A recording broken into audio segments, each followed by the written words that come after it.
Welcome. This is the Old Man Speaks. I'm Joshua. I come to you for 5 minutes.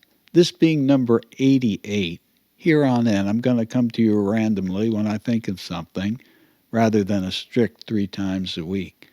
So if you want to know when I put something up, you got to subscribe and hit that little bell button underneath the video. Novelist Edith Wharton said, "In any really good subject, one has only to probe deep enough to come to tears."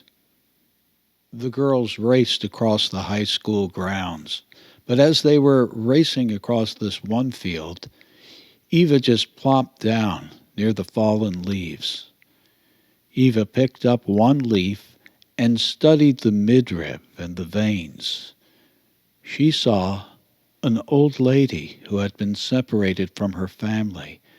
As she looked over at the small branch and up at the big old tree that had shed the leaf, she held the leaf gently in her hand, knowing that it would be stiff in a matter of days.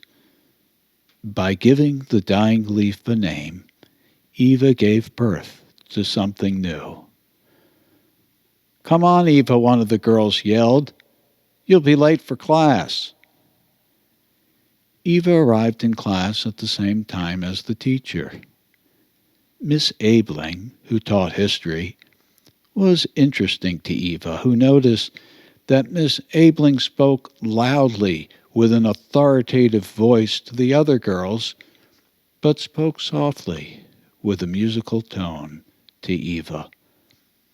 Eva enjoyed her song and would often sing along in her mind. Reading the history books always put Eva one step ahead of the class so that she can be distracted in class as she imposed an Indian raga as accompaniment to the teacher's history lesson. Eva loved the sound of the sitar, and she looked forward to this part of her day. This day, while in class, Eva thought of the old lady, the leaf she had named, and the stunning beauty of autumn. And being overwhelmed with the magnificence of it all, she burst into tears. "Eva, are you okay?" the other girls asked. "Yes," sobbed Eva. Somehow they did not believe her, and Miss Abeling suggested that she have some quiet time in a room next to the principal's office. That was fine.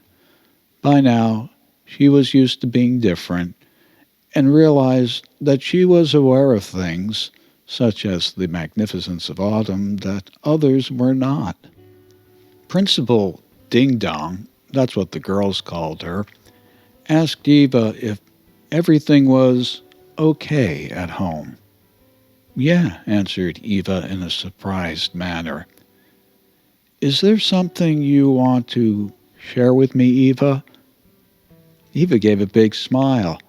"I got some really great new markers, and I'm working on a still life with my mom."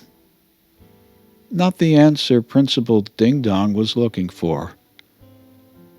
The school had Eva's parents take her to a therapist. She went, but the parents would not give her the medications that the clinic had provided. Eva had one friend in school who would come to Eva's house and draw. Sometimes they would play folk melodies on the harp and the flute. This music was a world away from the angry music that their classmates were playing. One girl referred to them as the Misfits. Eva was not sure why they were the misfits. As Eva sat on the ground outside her house, looking at all that was around, she thought, "This is good. This is really good." I've known Eva for as long as I can remember. She helps me write my stories and sings a melody when she pleases. She speaks to me in a soft voice with a musical tone. I have to listen intently to receive her presence.